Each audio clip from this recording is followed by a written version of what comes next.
Students, मैं संतोष कुमार यादव आप सभी का इस ऑनलाइन सेशन में स्वागत करता हूं। आज हम क्लास 11 अकाउंटेंसी में चैप्टर नंबर 8 में चैप्टर जर्नल के संबंध में कुछ और एंट्रीज किए जाने के संबंध में रूल्स का अध्ययन करेंगे। आज हमारा टॉपिक विथ जीएसटी होगा।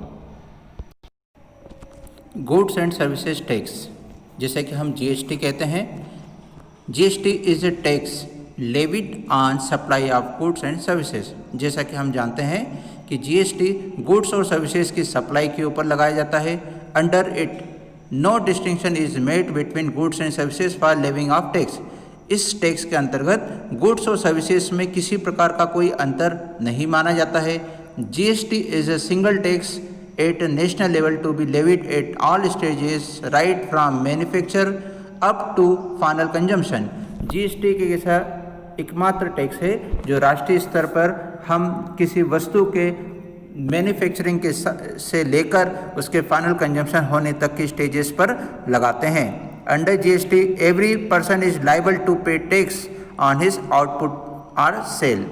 यहाँ पर हमें बताया है कि जीएसटी हर उस स्तर पर चुकाया जाता है जब उसकी सेल की जाती है और सेल करने वाले व्यक्ति को जीएसटी की पेमेंट करना होती है। And is entitled to get input tax credit on the tax paid on its input और परचेज। और इसके आउटपुट या सेल के संबंध में जो जीएसटी चुकाया जाता है उसके संबंध में परचेज करते समय जो इनपुट टैक्स दिया गया था उसकी क्रेडिट लेने का लाभ लिया जा सकता है। Therefore it is a tax on value addition only. तो इस प्रकार से ये टैक्स केवल वैल्यू एडिशन के ऊपर देना पड़ता है। Ultimately the final consumer shall bear the burden of tax under GST. तो अंत में इस टैक्स का भार कंज्यूमर को चुकाना पड़ता है, वो कंज्यूमर जो फाइनली उसका कंजम्पशन करता है। ये टैक्स दो प्रकार के सप्लाई पर लगाया जाता है। फर्स्ट है इंट्रा स्टेट सप्लाई, इसके संबंध में हम पहले भी पढ़ चुके हैं। इंट्रा स्टेट सप्लाई वो होती है जो कि किसी एक स्टेट या यूनियन टेरिटरी के भीतर की जाती है। इसमें सेंट्रल गवर्नमेंट और स्टेट गवर्नमेंट दोनों के द्वारा समान रूप से टैक्स की वसूली की जाती है। पहला जो टैक्स होता है वो सेंट्रल गवर्नमेंट के द्वारा वसूल किया जाता है, इसे central goods and service tax या सीजीएसटी कहा जाता है। और जो सेकंड टैक्स है वो स्टेट गवर्नमेंट के द्वारा वसूल किया जाता है, इसे हम state goods and services tax या एसजीएसटी कहते हैं। CGST and SGST is levied at half the prescribe rates of GST each. GST के संबंध में जो भी रेट फिक्स किया गया है उसमें से आधा आधा हिस्सा सीजीएसटी और एसजीएसटी में बांट दिया जाता है। For example, if prescribe rate is 12%, यदि निर्धारित दर 12% की है तो सीजीएसटी और एसजीएसटी दोनों 6% या 6% के रेट से रिकवर करने होते हैं। इसके बाद में सेकंड आता है इंटरस्टेट सप्लाई। इंटरस्टेट सप्लाई के अंतर्गत हम एक स्टेट से दूसरे स्टेट के बीच में होने वाले गुड्स और सर्विसेज के सप्लाई के संबंध में या उसके सेल के संबंध में टैक्स की वसूली करते हैं। इसमें integrated goods and services tax लिया जाता है जिसे हम आईजीएसटी कहते हैं। इस टैक्स की वसूली सेंट्रल गवर्नमेंट के द्वारा की जाती है, यानी ये पैसा केवल सेंट्रल गवर्नमेंट को प्राप्त होता है। Input GST account. GST account is known as input GST account and it is debited to input GST account. यहाँ पर हमें बताया है कि जब हम जीएसटी का रूप में टैक्स को चुकाते हैं तो उसे हम इनपुट जीएसटी कहते हैं। इसके लिए हम इनपुट जीएसटी अकाउंट ओपन करते हैं। तो जिस प्रकार का जीएसटी टैक्स होगा उस प्रकार का इनपुट जीएसटी अकाउंट होता है। जैसे हमने पढ़ा है सीजीएसटी अकाउंट होता है, एसजीएसटी होता है और आईजीएसटी होता है। तो इनके संबंध में अकाउंट के नाम इस प्रकार होंगे: input CGST account, input SGST account और इनपुट आईजीएसटी अकाउंट। इसी प्रकार से आउटपुट जीएसटी अकाउंट भी खोले जाते हैं। जब हम जीएसटी रिसीव करते हैं, जीएसटी रिसीव कब की जाती है? जब हम सेल करते हैं। और जीएसटी पेड कब किया जाता है? जब हम परचेज करते हैं। तो परचेज के संबंध में जीएसटी इनपुट होती है और सेल के संबंध में जीएसटी आउटपुट होती है। तो GST received is known as output GST and it is credited to output GST account. जब हमारे द्वारा गुड्स की या सर्विसेज की सेल की जाती है तो सेलर हम होते हैं, तो हमारे द्वारा जीएसटी का कलेक्शन किया जाता है और इसके लिए एंट्री आउटपुट जीएसटी अकाउंट में की जाती है। तो हमारे द्वारा output CGST account, output SGST account और आउटपुट आईजीएसटी अकाउंट में से एंट्रियां की जाती हैं। इनके संबंध में की जाने वाली एंट्रियां इस प्रकार से होती हैं। यहाँ पर इनके फॉर्मेट हमें दिए हुए हैं, हम चाहें तो इन्हें याद करके भी अपना काम चला सकते हैं। जब हमारे द्वारा क्रेडिट परचेज की जाती है तो हम इस प्रकार से एंट्री लिखते हैं, परचेजेस अकाउंट डेबिट। यदि हमने यहाँ पर जीएसटी भी पे किया है और इंट्रा स्टेट अगर हमारे द्वारा सेल की गई थी तो इसका मतलब है कि यहाँ पर इनपुट सीजीएसटी और इनपुट एसजीएसटी अकाउंट डेबिट करने होंगे और टू क्रेडिटर्स अकाउंट आएगा। क्रेडिटर्स में हम उस पर्सन का नाम लिखते हैं जिससे कि हमने परचेज किया था। इसके बाद में यदि हमारे द्वारा परचेसिंग को कैश के रूप में किया जाता है और इंटरेस्टेड हमने परचेसिंग की हो तो एंट्री इस प्रकार से लिखेंगे, purchases account debit, input CGST account debit, input SGST account debit to cash account. यदि हमारे द्वारा इंटरस्टेट परचेसिंग की गई है तो इस प्रकार से हम एंट्री लिख सकते हैं, purchases account debit, input IGST account debit to. यदि हमने क्रेडिट परचेज किया था तो लिखेंगे टू क्रेडिटर्स अकाउंट और यदि कैश परचेज किया था तो लिखेंगे टू कैश अकाउंट या टू बैंक अकाउंट। इसी प्रकार से जब हमारे द्वारा सेल की जाती है और इंटरेस्ट रेट सेल की गई हो तो इसमें डेटर्स अकाउंट डेबिट करेंगे। यहाँ डेटर्स में उस पर्सन का नाम लिखते हैं जिसे हमने सेल किया था और उसके बाद में आएगा टू सेल्स अकाउंट। इसमें यदि हमने इंटरेस्ट रेट किया था तो टू आउटपुट सीजीएसटी अकाउंट और टू आउटपुट एसजीएसटी अकाउंट लिखा जाता है। यहाँ पर ध्यान देना होगा कि हमेशा सीजीएसटी अकाउंट को पहले लिखा जाता है, एसजीएसटी अकाउंट बाद में ही लिखा जाएगा। यानी कि टैक्स में सबसे पहले सेंट्रल गवर्नमेंट को टैक्स लेने का अधिकार होता है, बाद में स्टेट गवर्नमेंट को टैक्स वसूल करने का अधिकार दिए गए हैं। इसके बाद में है sold goods for cash interest rate की कंडीशन में, तो हमारे पास कैश अकाउंट डेबिट होगा to sales account, to output CGST account और टू आउटपुट एसजीएसटी अकाउंट करते हैं। यदि हमारे द्वारा गुड्स की सेलिंग इंटर स्टेट की जाती है तो क्रेडिट सेल करने की स्थिति में हम डेटर्स अकाउंट डेबिट करेंगे और यदि कैश सेल की है तो हम कैश अकाउंट या बैंक अकाउंट को डेबिट करते हैं और टू में आता है सेल्स अकाउंट और टू आउटपुट आईजीएसटी अकाउंट। इसके बाद में purchase of assets for cash. यदि हमारे द्वारा इंट्रा स्टेट की कंडीशन में नगद खरीदा गया था एसेट्स को तो ऐसी स्थिति में जिस एसेट को हम खरीदते हैं उसका अकाउंट डेबिट किया जाता है, तो एसेट्स अकाउंट डेबिट करेंगे। यहाँ पर उस एसेट का नाम लिखना चाहिए। इसके बाद में हम इंट्रा स्टेट होने के कारण इनपुट सीजीएसटी अकाउंट डेबिट और इनपुट एसजीएसटी अकाउंट को डेबिट करेंगे और कैश ट्रांजेक्शन इसलिए टू कैश अकाउंट हम लिखेंगे। यदि यही ट्रांजेक्शन क्रेडिट में किया जाता है तो टू कैश अकाउंट के स्थान पर हम टू क्रेडिटर्स अकाउंट के नाम से एंट्री करेंगे। क्रेडिटर में उस पर्सन का नाम लिखा जाता है जिससे हमने परचेज किया था। डेबिट की एंट्रियाँ उसी प्रकार से रहती हैं। इसके बाद में purchase of assets for cash. यदि हम इंटर स्टेट कैश परचेस करते हैं तब ऐसी स्थिति में उस एसेट के अकाउंट को हम डेबिट करेंगे, तो एसेट्स अकाउंट डेबिट और इंटर स्टेट की कंडीशन में आईजीएसटी लगता है इसलिए इनपुट आईजीएसटी अकाउंट डेबिट करेंगे और टू कैश या बैंक अकाउंट लिखा जाएगा। बैंक से पेमेंट करने पर बैंक अकाउंट और कैश पेमेंट करने पर कैश अकाउंट लिखा जाता है। इसके बाद में यदि हम किसी प्रकार के एक्सपेंसेस का पेमेंट करते हैं और उनके ऊपर सीजीएसटी या एसजीएसटी हमें पे करना पड़ता है तो उसकी एंट्री इस प्रकार से की जाएगी, कंसर्न एक्सपेंसेस अकाउंट डेबिट। जैसे कि यहाँ पर एक्सपेंसेस अगर टेलीफोन बिल है तो लिखेंगे टेलीफोन बिल या telephone expenses account debit, rent पे किया है तो रेंट अकाउंट डेबिट, कमीशन है तो कमीशन अकाउंट डेबिट, एडवर्टाइजमेंट है तो एडवर्टाइजमेंट एक्सपेंसेस अकाउंट डेबिट करेंगे। इसके बाद में input CGST account debit, input SGST account debit और टू कैश और बैंक अकाउंट किया जाता है क्योंकि ये पेमेंट कभी भी क्रेडिट में नहीं होते हैं। इस प्रकार से हमारे जीएसटी के संबंध में जो रूल एप्लीकेबल होते हैं इस प्रकार से हमने यहाँ पर देखे। यहाँ पर हम एग्जाम्पल नंबर 6 में देख सकते हैं कि किस प्रकार से हमें क्वेश्चन दिया जाता है।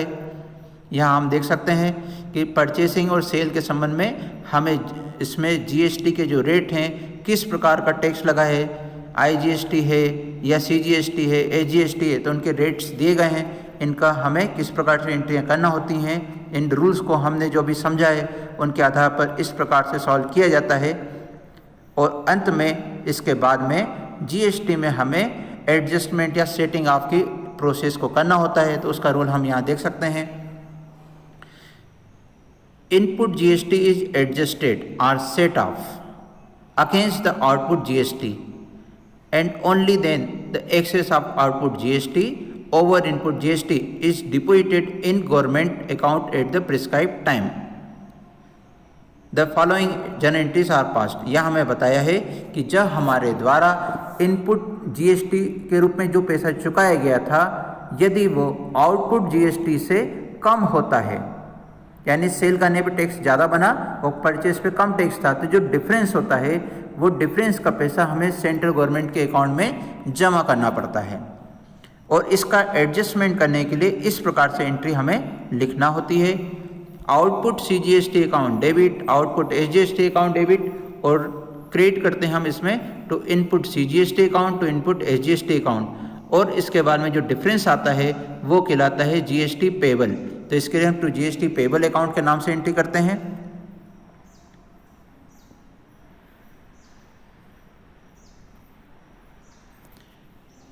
इसके बाद में अकाउंटिंग एंट्री की जाती है जीएसटी इंटर स्टेट सप्लाई के संबंध में। अभी हमने जो ऊपर देखा सीजीएसटी एसजीएसटी वाला, ये इंट्रा स्टेट की स्थिति में होता है। यदि इंटर स्टेट किया जाए एक स्टेट से दूसरे स्टेट की, तो एंट्री इस प्रकार से लिखेंगे। Output IGST account debit to input IGST account और टू जीएसटी पेबल अकाउंट। तो इस प्रकार से हमारे द्वारा एडजस्टमेंट के संबंध में जर्नल एंट्रियाँ की जाती हैं। डिफरेंस होने पर हमें जीएसटी पेबल होती है।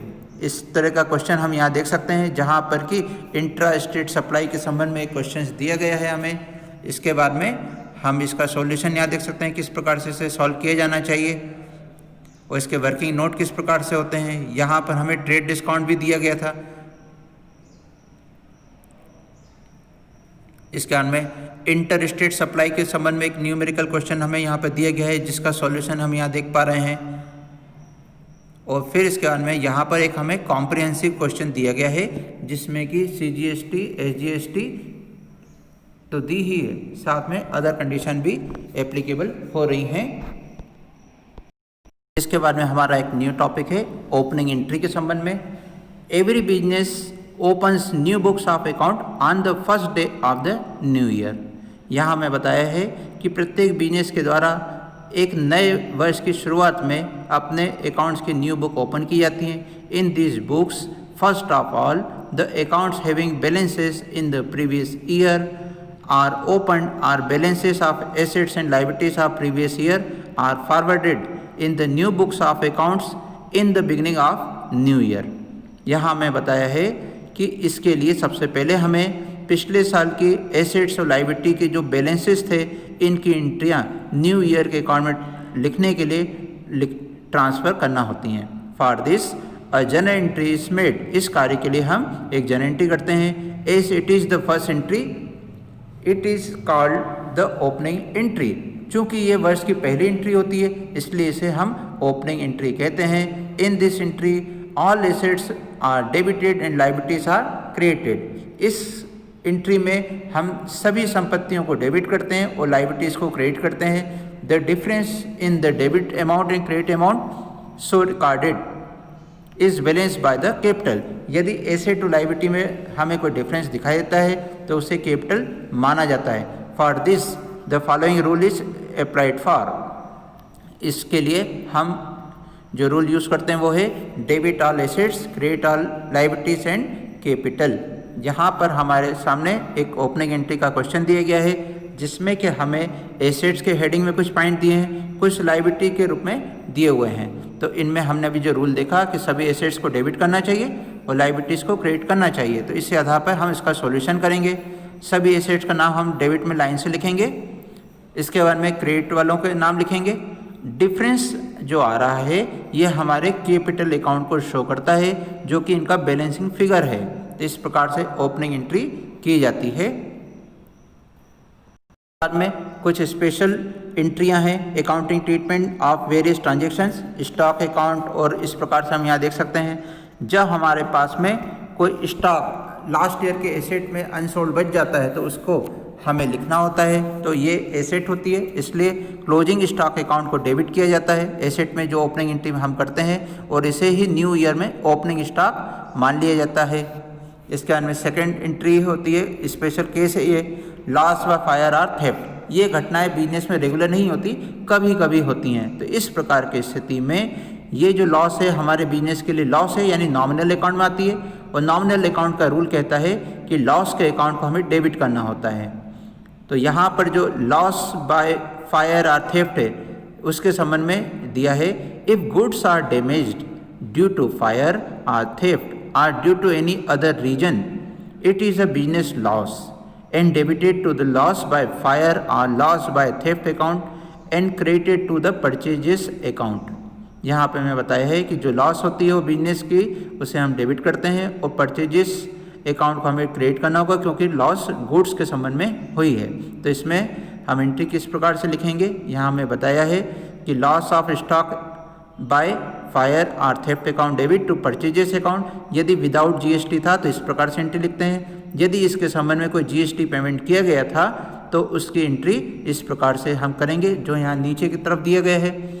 Loss of stock by fire और थेफ्ट अकाउंट डेबिट, यहाँ पर अमाउंट लिखते समय परचेज की कॉस्ट में हम जीएसटी को ऐड कर देते हैं, और टू में परचेजेस अकाउंट आएगा, यहाँ परचेज प्राइस लिखा जाता है, और to input CGST account, to input SGST account होगा। ये इंट्रा स्टेट की कंडीशन में होता है, इसमें हम सीजीएसटी और एसजीएसटी के अमाउंटों को लिखते हैं, और यदि इंटर स्टेट परचेसिंग थी तो हम टू इनपुट आईजीएसटी अकाउंट को इनके स्थान पर लिखेंगे, इसमें आईजीएसटी के अमाउंट को लिखा जाता है।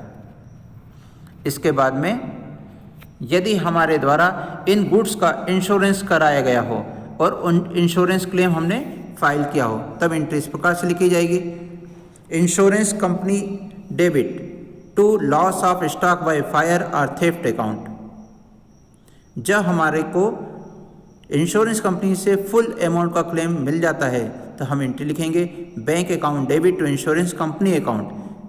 फिर इसके बाद में दूसरी स्थिति हो सकती है, सेकंड पॉइंट, जब इंश्योरेंस कंपनी से फुल अमाउंट का क्लेम नहीं मिलता यानी पार्शियल पेमेंट मिलता है, तब जितना क्लेम हमें मिलेगा उसके लिए हम लिखेंगे बैंक अकाउंट डेबिट।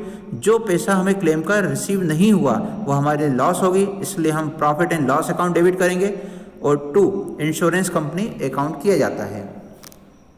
इसके बारे में नेक्स्ट पॉइंट है, goods given away as charity or distributed as sample. जब हमारे द्वारा गुड्स को चैरिटी में दे दिया जाए या सैंपल ग्रुप में बांट दिया जाता है तो ये बिजनेस की लॉस मानी जाती है, और नॉमिनल अकाउंट का रूल है कि लॉस के अकाउंट को हम डेबिट करते हैं, इसलिए charity or goods distributed as free sample account debit, या इन्हें हम एडवर्टाइजिंग एक्सपेंसेस मान सकते हैं, इसलिए advertising expenses account debit to purchases account. यहाँ पर विदाउट जीएसटी के साथ में एंट्री की गई थी, यदि इसमें जीएसटी का पेमेंट भी किया गया था गुड्स के परचेज के खरीदते समय तो एंट्री इस प्रकार से होगी कि चैरिटी या goods distributed as fire sample or advertising expenses account debit to purchases account, और इसके बाद में हम जो भी टैक्स लगा होगा उसकी एंट्री करते हैं। यदि सीजीएसटी और एसजीएसटी पेमेंट किए थे तो to input CGST account, to input SGST account, otherwise to input IGST account की एंट्री की जाती है। इसके बाद में यदि हमारे द्वारा when goods are used to make an asset, जब हमारे द्वारा किसी गुड्स को एसेट के बदले में दिया गया हो तो हम इसकी एंट्री इस प्रकार से करेंगे कि चूँकि ऐसी स्थितियाँ हमारे एसेट्स हमारे पास में आती है तो इंक्रीज होती है, इसलिए एसेट्स का अकाउंट डेबिट करके परचेस अकाउंट को हम क्रेडिट करते हैं, तो assets account debit to purchases account की एंट्री की जाती है। इसके बाद में हम यहाँ पर कुछ नए पॉइंट देख सकते हैं डिस्काउंट के संबंध में। डिस्काउंट दो प्रकार के होते हैं, फर्स्ट होता है ट्रेड डिस्काउंट, ये would it is not recorded while recording the business transaction as it is available to all the buyers whether buying on cash or on credit। यहाँ पे हमें बताया है कि ट्रेड डिस्काउंट एक ऐसा डिस्काउंट होता है जिसकी बिजनेस ट्रांजैक्शन करते समय हम एंट्री नहीं लिखते हैं, क्योंकि ये कैश और क्रेडिट किसी भी प्रकार से बाय करने वाले बायर्स को अवेलेबल होता है। तो trade discount is allowed as a deduction from the sale value. आपने बिल देखा होगा कि कई बार दुकानदार जब हमें डिस्काउंट देते हैं तो बिल की अमाउंट में से ही डिस्काउंट को लेस करके फाइनल अमाउंट निकाली जाती है। तो हम अपने रिकॉर्ड में ट्रेड डिस्काउंट की एंट्री नहीं करते हैं, बल्कि जो फाइनल अमाउंट आता है जो हमें पे करना होता है उसकी एंट्री ही परचेज प्राइस मानकर की जाती है। It is deducted from the cash memo और bill of the goods and thus the amount so arrived is recorded in the books. और चूंकि इसके कैश मेमो में से ही अमाउंट को लेस कर दिया जाता है, इसलिए हम जो अमाउंट होती है लेस करके निकली है उसी अमाउंट की एंट्री करते हैं। If such goods are return by the customer then it is again deducted from the list price of goods return. यदि हमारे द्वारा डिस्काउंट पर बेचा गया माल का रिटर्न हो जाता है तो ऐसी स्थिति में उसमें भी हम डिस्काउंट की एंट्री करते हैं। अब इसके बाद में सेकंड डिस्काउंट होता है cash discount. This discount is allowed only to those customers who make purchases for cash और pay the amount of purchases in cash within a fix period. ये डिस्काउंट केवल उन कस्टमर्स को दिया जाता है जिनके द्वारा हमसे क्रेडिट परचेज की गई थी या फिर कैश परचेज किया गया है। यहाँ पर कैश परचेज करने वालों को कैश डिस्काउंट तुरंत दे दिया जाता है। क्रेडिट परचेज करने वालों को ये डिस्काउंट लेने का अधिकार केवल तब मिलता है जब वो एक फिक्स पीरियड के अंदर उसका पेमेंट कर देते हैं। We receive discount when we make payment and we allow discount when we receive payment। यहाँ पे हमें बताया है कि हमें डिस्काउंट तब मिलता है जब हम किसी को पैसा चुकाते हैं या पेमेंट करते हैं, और हम डिस्काउंट तब देते हैं जब हम पैसा रिसीव करते हैं। Entry for cash discount is recorded along with the entry of payment. Cash discount की एंट्री हम पेमेंट के साथ में करते हैं। Cash discount is received recorded in the books.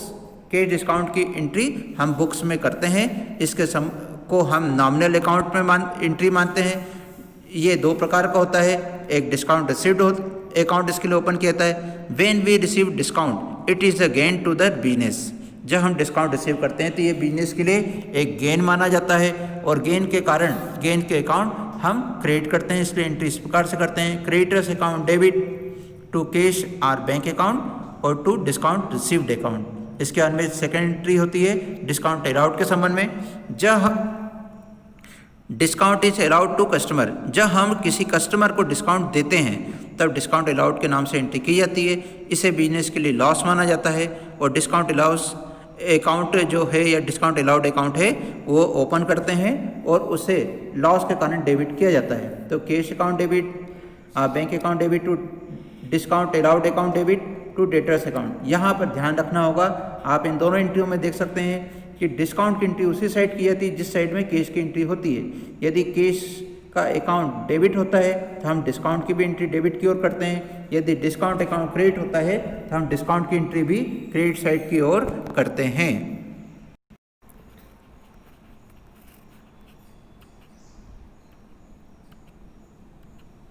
इसके बाद में है कैपिटल अकाउंट। तो इसके संबंध में एंट्री हम तब करते हैं जब बिजनेस में स्टार्ट करने के लिए इन्वेस्टमेंट ऑनर के द्वारा किया जाता है, तो इसकी एंट्री होती है cash account debit to capital account. इसके बाद में बिजनेस में यदि ऑनर के द्वारा एक चलते हुए बिजनेस में फर्दर कैपिटल इंट्रोड्यूस की जाती है तो उसके संबंध में भी यही एंट्री फिर से लिखी जाती है। इसके बाद में इंटरेस्ट ऑन कैपिटल के संबंध में एंट्री होती है। इंटरेस्ट ऑन कैपिटल बिजनेस के लिए एक एक्सपेंसेस होता है, इसलिए एक्सपेंसेस अकाउंट डेबिट करते हैं, तो interest on capital account debit. और ये पैसा ऑनर को कैश के रूप में देने की बजाय उसकी कैपिटल के इन्वेस्टमेंट के रूप में मान लिया जाता है, इसलिए इसे टू कैपिटल अकाउंट के एंट्री की जाती है। इसके बाद में ड्राइंग्स अकाउंट की एंट्री होती है। ये जब ऑनर या प्रोप्राइटर के द्वारा बिजनेस से अपने रिक्वायरमेंट के लिए, पर्सनल यूज़ के लिए कोई कैश या गुड्स या एसेट का विड्रॉल किया जाता है तब एंट्री की जाती है। तो यहाँ ड्राइंग्स बिजनेस में डेबिट की जाती है और टू कैश अकाउंट लिखा जाता है यदि कैश विड्रॉ किया जाता है। यदि गुड्स विड्रॉ करते हैं तो हम टू परचेजेस अकाउंट लिखते हैं। कोई एसेट का विड्रॉल करने पर हम टू एसेट अकाउंट के नाम से एंट्री करते हैं। यहाँ पर हमें गुड्स के विड्रॉल के संबंध ये एंट्री इस प्रकार से लिख के दिखाई है। Drawings account debit to purchases account. और यदि इस गुड्स के संबंध में हमने कोई जीएसटी पेमेंट किया था तो इसकी एंट्री इस प्रकार से लिखेंगे, drawings account debit to purchases account to input CGST account to input AGST account. और यदि इनके स्थान पर हमने आईजीएसटी पेमेंट किया था तो हम इन दोनों के स्थान पर टू इनपुट आईजीएसटी अकाउंट के नाम से एंट्री करते हैं। इसके बाद में लाइफ इंश्योरेंस प्रीमियम का पेमेंट करने पर एंट्री इस प्रकार से होगी। चूँकि लाइफ इंश्योरेंस किसी पर्टिकुलर पर्सन का होता है, एक जीवित व्यक्ति का होता है, यानी कि बिजनेस के मालिक का, यानी एक पर्सनल एक्सपेंसेस माना जाता है। और यदि इसके लिए पैसा बिजनेस के अकाउंट से दिया गया था तो इसे हम ड्राइंग्स मानते हैं। तो ड्राइंग्स के लिए एंट्री होती है drawings account debit to cash account. इसके बाद में इनकम टैक्स का पेमेंट यदि किया गया हो तो इनकम टैक्स बिजनेस के संबंध में अगर पेमेंट हम कर रहे हैं, in case of sole proprietorship firm when income tax is paid by the business then it is treated as drawings of the proprietor. यदि हमारे द्वारा सोल प्रोप्राइटर के शिप के संबंध में इनकम टैक्स का पेमेंट किया जाता है तो इनकम टैक्स पर्सनल व्यक्ति की इनकम पे लगता है, इसलिए इसे ड्राइंग्स मान कर एंट्री की जाती है। तो drawings account debit to cash के अकाउंट की एंट्री करते हैं। लेकिन यदि ये पार्टनरशिप और कंपनी की स्थिति में होता है तो वहाँ पर हम इसकी एंट्री इनकम टैक्स अकाउंट के नाम से करते हैं, क्योंकि ये पार्टनरशिप और कंपनी की इनकम के ऊपर लगाया जाता है। सोल प्रोप्राइटरशिप के ऊपर इनकम टैक्स नहीं लगता है, इसलिए उसे ड्राइंग्स मान कर एंट्री करते हैं। इसके बाद में है इंटरेस्ट ऑन ड्राइंग्स। जैसे कि हमने अभी देखा था कि इंटरेस्ट ऑन कैपिटल की एंट्री थी, इंटरेस्ट ऑन कैपिटल बिजनेस का एक्सपेंसेस है। इंटरेस्ट ऑन ड्राइंग किसने की है, ऑनर ने की है या प्रोप्राइटर ने की है। और जब उससे इंटरेस्ट लेंगे तो बिजनेस के लिए ये इनकम बन जाता है, इनकम क्रिएट होती है, इसलिए drawings account debit to interest on drawings account के नाम से हम एंट्री करते हैं। इसके बाद में नेक्स्ट पॉइंट है to obtain or to give loan. जब when loan is taken or obtain cash account is debited and loan account is credited. On giving a loan borrower's account is debited and cash account is credited. इस प्रकार से entry लिखेंगे। जब हम loan लेते हैं तो पैसा आता है, cash account debit to loan account entry की जाती है। जब हम लोन देते हैं तो borrowers account debit to cash account के नाम से एंट्री की जाती है। इसके अंदर नेक्स्ट पॉइंट है इंटरेस्ट ऑन लोन के संबंध में। जब हम लोन के संबंध में इंटरेस्ट का पेमेंट करते हैं तो एंट्री की जाती है interest on loan account debit to cash account. चूँकि यहाँ पर इंटरेस्ट हमारे द्वारा पे किया जा रहा है, इसलिए हमारे लिए एक्सपेंसेस है और एक्सपेंसेस के अकाउंट डेबिट किए जाते हैं। यदि हमारे द्वारा इंटरेस्ट के अमाउंट का भी पेमेंट न किया गया हो, कैश में पेमेंट न किया गया हो, लेकिन वो ड्यू हो चुकी हो, तो एंट्री इस प्रकार से होती है interest on loan account debit to outstanding interest on loan account. इसी प्रकार से यदि हमारे द्वारा दिए गए लोन पर हमें इंटरेस्ट मिलता है तो हम एंट्री इस प्रकार से करेंगे cash account debit to interest on loan account. और यदि हमें इंटरेस्ट ऑन लोन ड्यू तो हो चुका है लेकिन रिसीव ना हुआ हो तो एंट्री करेंगे accrued interest on loan account debit to interest on loan account. इसके बाद में purchase of office equipment and assets के संबंध में एंट्री होती है। तो इसमें हम एसेट्स के अकाउंट को डेबिट करते हैं और यदि कैश पेमेंट किया गया था तो टू कैश अकाउंट किया जाता है। और यदि क्रेडिट परचेस की थी तो हम सप्लायर्स का अकाउंट को क्रेडिट करते हैं, यानी टू सप्लायर्स अकाउंट के नाम से एंट्री की जाती है। इसके बाद में expenses include on the purchase of assets including installation और इरेक्शन। यदि हमारे द्वारा किसी एसेट को खरीदने के संबंध में इंस्टॉलेशन या इरेक्शन के संबंध में कोई एक्सपेंसेस किया गया हो तो एंट्री उससे फिक्स एसेट से रिलेटेड होती है, इसलिए फिक्स एसेट के नाम पर एंट्री की जाती है। तो हम फिक्स एसेट्स अकाउंट को डेबिट करते हैं, एक्सपेंसेस के बजाय हम फिक्स एसेट के नाम पर एंट्री करते हैं। और इसके संबंध में यदि कोई टैक्सेस पेमेंट करना हो तो उन टैक्सेस को इनपुट मानते हुए एंट्रियां की जाती हैं। और टू अगर कैश पेमेंट किया हो तो कैश या बैंक अकाउंट होता है, और क्रेडिट परचेस किया हो तो टू सप्लायर्स अकाउंट के नाम से एंट्री की जाती है। इसी प्रकार से बिजनेस के किसी ऑफिस इक्विपमेंट या एसेट को सेल करने पर हमने अगर कैश सेल किया हो तो कैश या बैंक अकाउंट डेबिट करते हैं। यदि क्रेडिट सेल की हो तो परचेसर्स अकाउंट डेबिट किया जाता है। और यदि सेल करने पर हमें लॉस हो रही हो तो loss on sale of assets account को हम डेबिट करते हैं। इसके बाद में हम क्रेडिट में टू फिक्स एसेट अकाउंट लिखते हैं। यहाँ पर उसकी बैलेंस शीट में जो वैल्यू दी थी उस बुक वैल्यू को लिखा जाता है। यदि सेल करने पर हमें प्रॉफिट हुआ है तो to gain on sale of asset की एंट्री की जाती है, यहाँ प्रॉफिट के अमाउंट लिखते हैं। और यदि सेल के संबंध में कोई टैक्सेस का पेमेंट करना पड़ता हो तो उसके अनुसार रिक्वायर्ड टैक्सेस CGST, SGST या फिर IGST जो भी एप्लीकेबल होता है उसकी एंट्री की जाती है। इसके बाद में नेक्स्ट पॉइंट है carriage and insurance paid on behalf of buyer. यदि हमारे द्वारा गुड्स को परचेज करते समय, गुड्स को सेल करते समय हमारे द्वारा कोई पेमेंट किया गया हो कैरेज और इंश्योरेंस के संबंध में, तो हम इसकी एंट्री बायर से वसूल करते हैं। तो इसमें हम एंट्री करेंगे बायर्स अकाउंट डेबिट, यानी बायर हमारा डेटर है तो डेटर्स अकाउंट डेबिट या बायर्स अकाउंट डेबिट नाम लिखना होता है और हम क्रिएट करते हैं टू कैश अकाउंट, क्योंकि पेमेंट कैश में किया था। इसके बाद में ट्रेड एक्सपेंसेस के संबंध में एंट्री होती है। ट्रेड एक्सपेंसेस चूँकि एक्सपेंसेस इसलिए डेबिट किए जाते हैं, इसको हम मिसलेनियस एक्सपेंसेस के नाम से भी एंट्री कर सकते हैं। और 2 में कैश अकाउंट की एंट्री करते हैं क्योंकि पेमेंट कैश का किया गया था। इसके बाद में डेप्रिसिएशन की एंट्री होती है। तो बिजनेस में जितनी भी फिक्स एसेट्स होती हैं उन सभी पर हर साल डेप्रिसिएशन चार्ज किया जाता है। तो ये बिजनेस के लिए हम नॉमिनल अकाउंट में इसको शामिल करते हैं।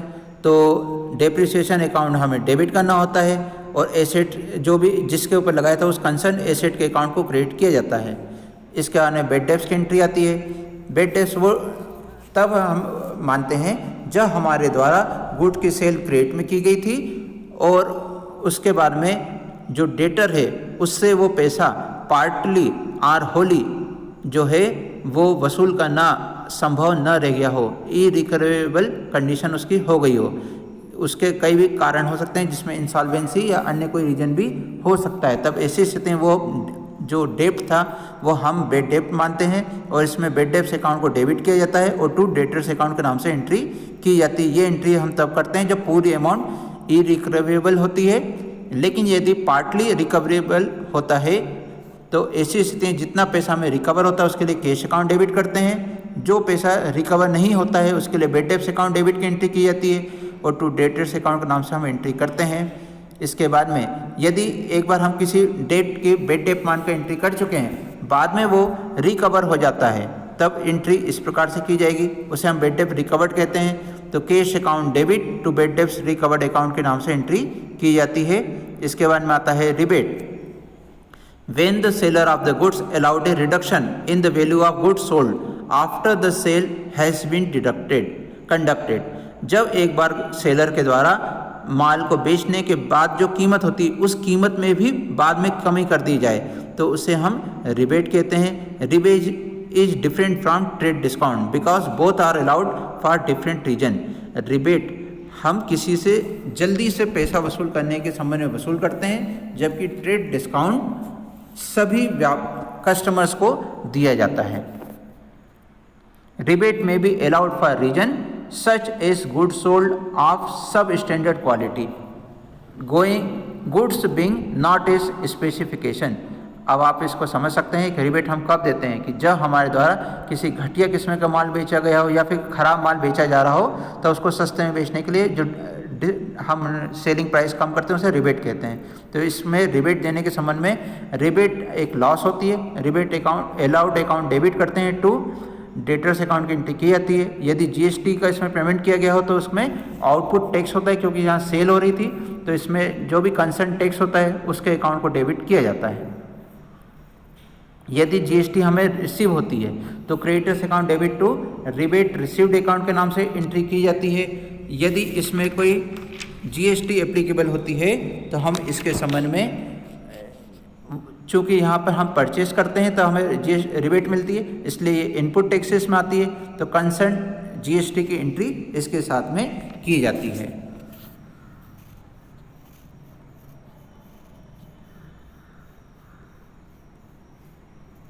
इसके बाद में आता है पॉइंट परचेस ऑफ इन्वेस्टमेंट का। When a business purchases shares R securities the investment account is debited and cash account is credited. ऐसी स्थिति में हम इन्वेस्टमेंट अकाउंट डेबिट करके टू कैश अकाउंट के नाम से एंट्री करते हैं। 24 है रिकॉर्डिंग ऑफ बैंक ट्रांजेक्शन्स। यहाँ पर हमें अलग अलग किस्म के बैंक ट्रांजेक्शन कौन कौन से होते हैं उनको यहाँ चार्ट के रूप में यहाँ पे बताया गया है कि बैंक के संबंधी कौन कौन सी कंडीशंस होती हैं तो हमें क्या एंट्री करनी चाहिए। तो यहाँ पर अलग अलग तरह से जो भी कंडीशंस आती हैं उनका एक चार्ट हमें बनाकर दिया गया है जिसमें किस तरह की एंट्री हमें करनी है ये बताया गया है। इसके बाद में है प्रीपेड एक्सपेंसेस। ये एडजस्टमेंट माना जाता है। इसमें जिस तरह का एक्सपेंसेस होता है उसके संबंध में एंट्री करना होती है। An expense that has been paid in advance यदि कोई एक्सपेंस का पेमेंट हम एडवांस में कर देते हैं तो उसे प्रीपेड एक्सपेंसेस कहा जाता है, before it is actually include and the benefit of which is still to be derive at a certain time in future. इस प्रकार के एक्सपेंसेस का बेनिफिट हमें आने वाले समय में भी फ्यूचर में मिलना होता है, इसे हम प्रीपेड एक्सपेंसेस कहते हैं। Such expenses are usually of a recurring nature throughout the normal course of business and include items such as rent, interest, utility bills, insurance premium etcetera. एक कॉमन इसमें जो है वो इंश्योरेंस प्रीमियम है, जो कि आमतौर पर सभी बिजनेसमैन के द्वारा किया जाता है। प्रीपेड एक्सपेंसेस को हम एक एसेट के रूप में ट्रीट करते हैं जब तक कि हमें फ्यूचर में उसका बेनिफिट मिलने वाला होता है, तो इसलिए प्रीपेड एक्सपेंसेस के अकाउंट हमेशा डेबिट किए जाते हैं। तो यहाँ एंट्री हम देख सकते हैं, रेंट के संबंध में बताया गया था, prepaid rent account debit to rent account के नाम से यहाँ पर एंट्री की जाती है। जिस अकाउंट से रिलेटेड वो प्रीपेड होता है उसी का अकाउंट को हम क्रेडिट भी करते हैं। आउटस्टैंडिंग एक्सपेंसेस वो एक्सपेंसेस होते हैं जिनके संबंध में पेमेंट ड्यू हो चुका है परंतु अभी तक हमने उसका कैश में पेमेंट नहीं किया है, उन्हें हम आउटस्टैंडिंग एक्सपेंसेस कहते हैं। इनकी एंट्री लायबिलिटी मानकर की जाती है। तो यहाँ पर रिलेटेड एक्सपेंस जो रिलेवेंट एक्सपेंस है उसके अकाउंट को डेबिट करके टू आउटस्टैंडिंग एक्सपेंस अकाउंट को लिखा जाता है। यहाँ एक्सपेंस में उसी एक्सपेंसेस का नाम हमें लिखना होता है जिसके संबंध में आउटस्टैंडिंग ड्यू होता है। जैसे कि यदि रेंट हो तो हम rent account debit to outstanding rent account के नाम से एंट्री करते हैं। इसके बाद में आता है एक्रूड इनकम। ये वो इनकम होती है जिसका पैसा मिलना तो तय हो चुका है परंतु कैश में रिकवरी अभी तक नहीं हुई है। Any income that has been earned but not received is called accrued income. For example, rent or commission due but not received yet, interest or income from investment due but not received etcetera.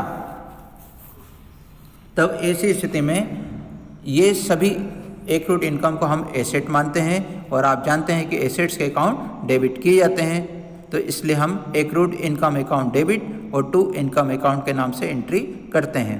इसके बाद में income received in advance. यदि हमें कोई income advance में मिल जाती है यानी उसका कार्य हमने अभी किया नहीं लेकिन उससे पहले ही पैसा आ गया है तो यह हमारे लिए लायबिलिटी हो जाती है। तो लायबिलिटी के लिए हम एंट्री इस प्रकार से करेंगे, यदि कमीशन हमें एडवांस में मिल जाता है तो एंट्री होगी commission account debit to commission received in advance account.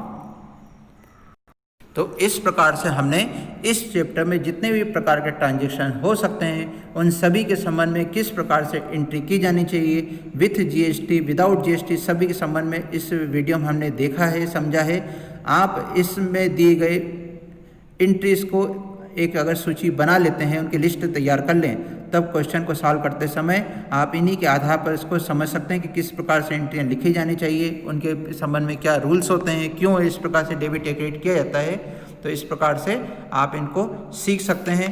तो इस प्रकार से हमारे इस चैप्टर की थ्योरी समाप्त होती है। इसके आप सभी को अच्छे तरीके से लिस्ट बनाएं, नोट्स तैयार करें और इसके बाद में न्यूमेरिकल क्वेश्चन की प्रैक्टिस करें। Thank you.